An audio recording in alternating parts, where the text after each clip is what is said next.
할렐루야. 수요 예배 오신 모든 분들을 주님의 이름으로 축복하며 환영합니다.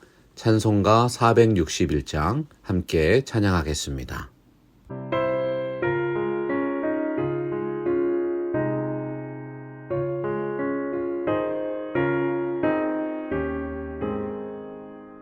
십자가를 질 수 있나 주가 물어보실 때 죽기까지 따르오리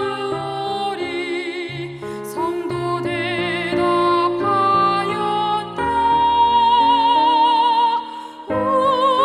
우리의 심령 주의 것이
하나님께서 오늘 우리에게 주시는 말씀 요한복음 1장 23절입니다.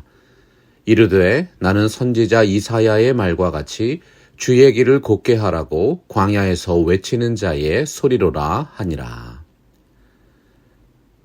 좋은 리더의 특징은 확신입니다. 세례 요한은 확신이 있었습니다. 자기 자신이 누구인지 정확히 알고 있었고 또한 자신이 무엇을 실천하며 살아야 하는지 분명하게 확신하고 있었습니다. 오늘 말씀 요한복음 1장 23절에서 말씀했지요. 이르되 나는 선지자 이사야의 말과 같이 주의 길을 곧게 하라고 광야에서 외치는 자의 소리로라 하니라. 성경에서 광야는 물이 아주 귀한 곳입니다. 하나님의 특별한 도우심이 없으면 며칠도 생명을 부지할 수 없는 땅이 사막과 같은 땅, 광야지요. 이스라엘의 역사에서 광야에 대한 기억은 고난과 고통에 대한 흔적이었지만 또한 하나님의 영적인 훈련 장소였던 것입니다. 성경은 하나님의 사람 모세를 광야의 지도자라고 부릅니다. 하나님께서 40년 동안 광야에서 훈련시키시고 40년 동안 광야에서 이스라엘 백성을 이끌도록 사용하셨기 때문이지요. 오늘 말씀의 세례 요한이 자신에 대해 말하기를 광야에서 외치는 자의 소리라고 표현했습니다. 모세는 광야에서 하나님의 말씀을 받았고 광야에서 하나님의 말씀을 선포했고 광야에서 자신의 삶을 마감했습니다. 마찬가지로 세례 요한도 바로 그렇게 주님의 길을 예비하는 사역에 평생을 헌신하였다고 선언했던 것입니다. 우리는 보통 예수 그리스도를 신약의 모세요, 신약의 엘리야라고 부릅니다. 모세와 엘리야는 구약의 모든 영적 리더들을 대표할 만큼 하나님께 크게 쓰임을 받았던 분들이기 때문이지요. 세례 요한은 자기 자신은 결코 모세나 엘리야가 아니라고 부정했습니다. 하지만 예수 그리스도 외에 가장 많이 모세와 엘리야를 닮은 사람이 세례 요한이었습니다. 광야에서 만나는 하나님은 더욱 자상하시고 특별하십니다. 광야와 같은 길을 달려 말씀과 예배로 주님의 몸된 교회를 섬기는 일은 힘들지만 보람이 있고 감격이 있습니다. 풍요로운 땅에 열매가 맺히는 일은 당연한 일입니다.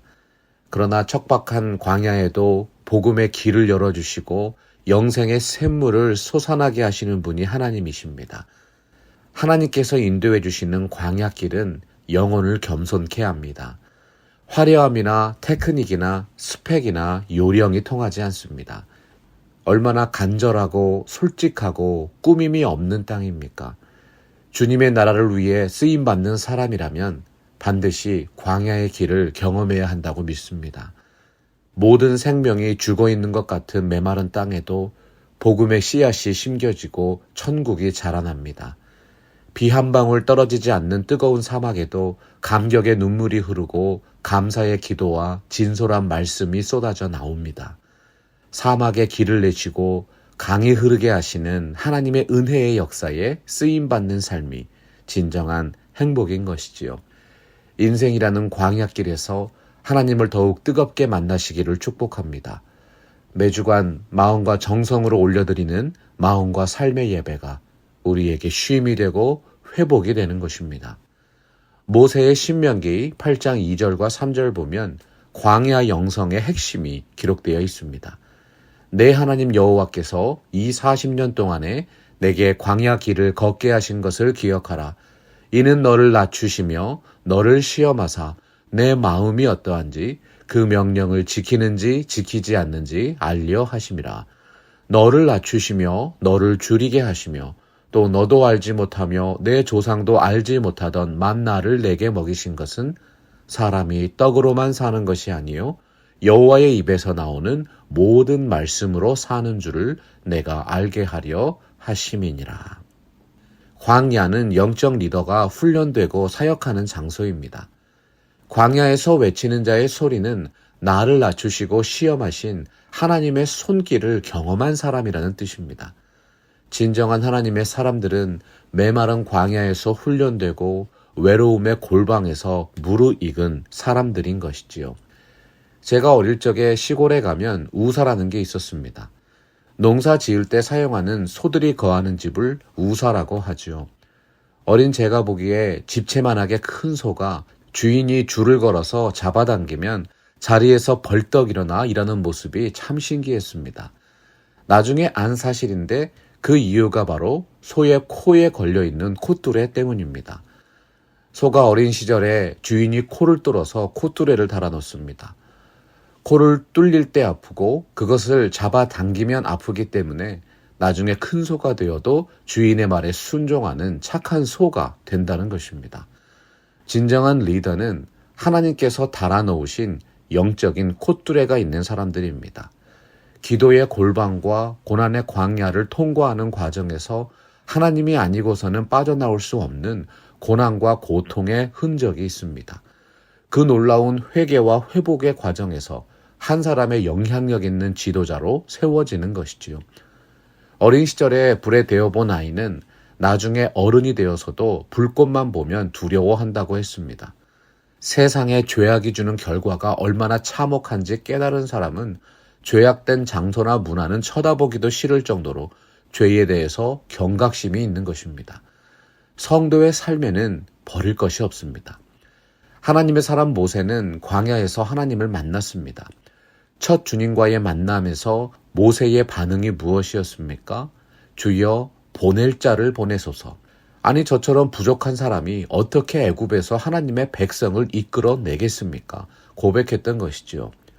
위대한 선지자 이사야가 거룩한 하나님의 영광을 실제로 체험했을 때 그의 영혼은 두려움과 염려에 사로잡혔습니다.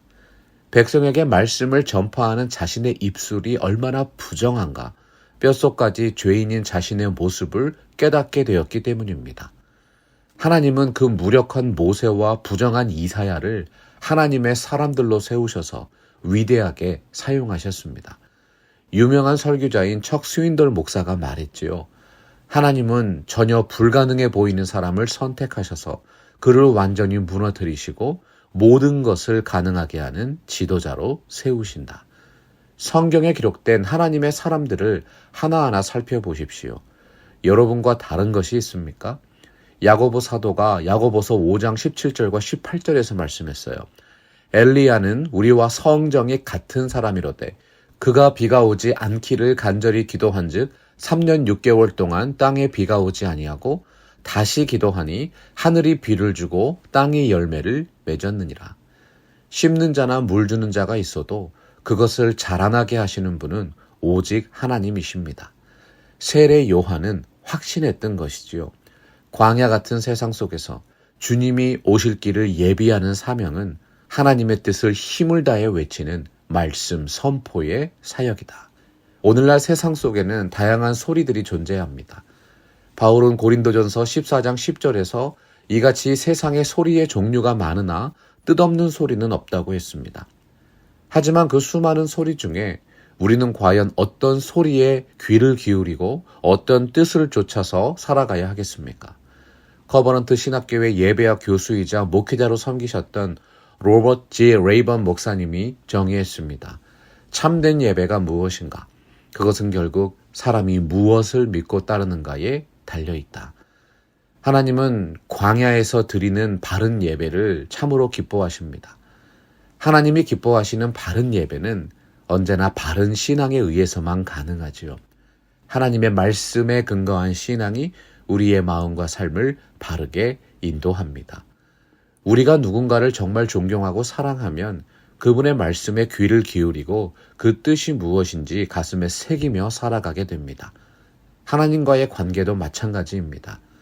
교만한 사람은 하나님의 뜻을 구하지 않습니다. 자기 자신이 모든 것을 할 수 있다고 생각하기 때문이에요. 그래서 하나님 말씀 성경은 듣는 것과 성도의 신앙을 연결시킵니다. 그러므로 믿음은 들음에서 나며 들음은 그리스도의 말씀으로 말미암았느니라. 이스라엘아 들으라. 우리 하나님 여호와는 오직 유일한 여호와이시니 너는 마음을 다하고 뜻을 다하고 힘을 다하여 내 하나님 여호와를 사랑하라. 우리가 정말 하나님을 사랑하면 날마다 그 말씀을 듣기를 원하게 되고 그분의 말씀에 순종하며 살아가는 진실한 신앙인이 되는 것입니다. 세상에는 너무나도 다양한 소리들이 있습니다. 세례 요한처럼 광야에서 외치는 자의 소리로 살아가는 사람이 진정한 복음의 사역자입니다. 우리 주 예수 그리스도께서 바로 이 세상 속으로 보내진 영원한 생명의 소리, 하나님의 말씀이시기 때문이죠. 현대 커뮤니케이션 이론에 의하면 가장 정확하고 진정성 있고 영향력 있는 언어는 말과 마음과 몸이 하나로 역사하는 것이라고 합니다. 하나님은 그분의 아들 예수 그리스도의 말과 마음과 몸을 하나로 만드시는 놀라운 사건을 이루셨습니다. 말씀이 육신이 되어 우리 가운데 거하심에 우리가 그의 영광을 보니 아버지의 독생자의 영광이요 은혜와 진리가 충만하더라. 전에는 구약의 선지자들을 통해서 하나님의 뜻을 부분적으로 보이셨습니다. 하지만 이제는 그분의 아들 예수 그리스도를 통하여 완전하게 하나님의 뜻을 드러내 보이셨습니다. 말씀이 육신이 되어 이 땅에 오신 예수 그리스도. 예수 그리스도가 모든 영적인 소통의 핵심이고 모델인 것입니다. 세례 요한이 광야에서 전파했던 그 모든 외침과 소리의 핵심이 무엇이었습니까? 보라, 세상 죄를 지고 가는 하나님의 어린 양이로다. 세례 요한은 성령이 비둘기처럼 주님의 머리 위에 임하는 것을 보고 그가 곧 성령으로 세례를 베푸신 이라고 확신하게 되었습니다. 그리고 다시 고백하게 되지요. 내가 보고 그가 하나님의 아들이심을 증언하였노라. 자신의 인생을 바쳐서 헌신할 수 있는 소명과 사명이 있는 사람은 행복합니다. 사랑하는 여러분은 그리스도인으로서 인생의 의미와 목적과 사명에 대해 어떠한 소명과 확신이 있으십니까? 21세기 기독교 운동의 지도자였던 존 스타트 목사는 세상을 변화시키는 메시지는 오직 성경에서 나오고 그 메시지의 핵심은 예수 그리스도라고 강조했습니다. 예수 그리스도를 날마다 생생하게 만나시고 그리스도와 교제하시고 그리스도와 동행하십시오. 우리가 오늘날 어떻게 살아계신 하나님의 아들을 날마다 만날 수 있을까요? 오직 하나님이 성령으로 이것을 우리에게 보이셨으니 성령은 모든 것, 곧 하나님의 깊은 것까지도 통달하시느니라. 사도행전 1장 8절에서 선포했지요. 오직 성령이 너희에게 임하시면 너희가 권능을 받고 예루살렘과 온 유대와 사마리아와 땅끝까지 이르러 내 증인이 되리라 하시니라. 세상은 다른 사람이 보지 못하는 것을 보는 사람을 안목이 있는 사람이라고 말합니다. 여러분이 믿을 때 성령을 받으셨습니까? 그리스도의 몸된 교회는 성령 공동체입니다. 하나님이 세우신 영적 리더는 하나님을 더욱 깊이 알아가는 특별한 영적 지혜가 있는 분들입니다. 생명의 말씀이라는 책을 쓰신 티모시 워드 목사는 진정한 영성은 말씀을 통해서 하나님을 만나는 경험이라고 했습니다. 신앙은 근거 없는 마술이나 주문이 아니라 하나님의 말씀에 대한 가장 적극적인 반응이라는 것이죠. 우리가 만약 성경을 우리가 가진 문제에 대한 해답을 알려주는 인생의 해답지 정도로만 생각한다면 교회는 더 이상 성경을 가르치고 성경을 설교할 필요가 없습니다. 몇 페이지로 정리된 복음만 알면 더 이상 성경을 통해서 하나님을 아는 지식을 추구할 필요가 없기 때문이지요. 그러나 호세아 선지자는 너희가 하나님을 아는 지식이 없어서 망한다고 경고했습니다. 이사야 선지자가 정의했죠. 하나님의 역사의 목적은 하나님을 아는 지식을 온 땅에 충만하게 하는 것이다. 오늘 말씀의 세례 요한은 바로 그 삶을 가리켜서 주님의 길을 곧게 하라고 광야에서 외치는 자의 소리라고 말씀했던 것입니다.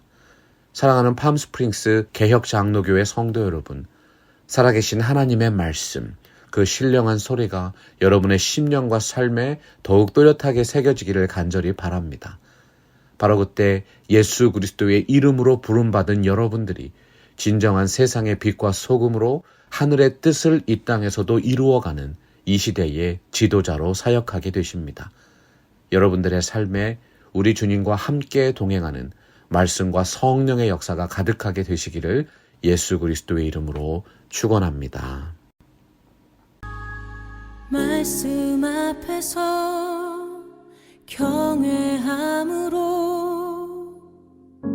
주께 홀로 섭니다. 생명의 말씀 읽고 순종해 주를 예배합니다. 기록된 말씀 힘이 있어서 진리로 우리 거룩해 하며 거룩한 말씀 세세 영원히 복음이 되어 말씀하시